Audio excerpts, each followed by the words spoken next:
Michael Corey's Protein Cosmic Brownies. Considering some of Michael's recipes are the ones I am the most tagged in and how much longer than me he's been doing this, the only way I can describe the fact he doesn't have 100,000 plus followers is... That's a damn shame.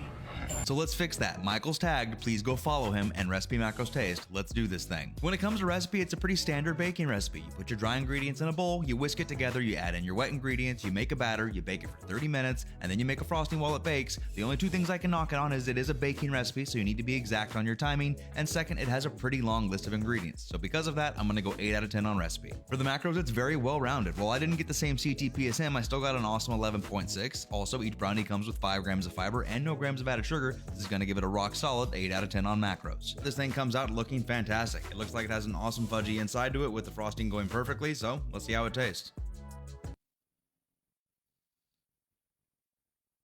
This fudgy comes extension. First bite, soft brownie gooiness, dude. I did grab the center part of the brownie because the outside edges did look like they were a little overdone. That's probably my own fault. I left it in for a minute or too long.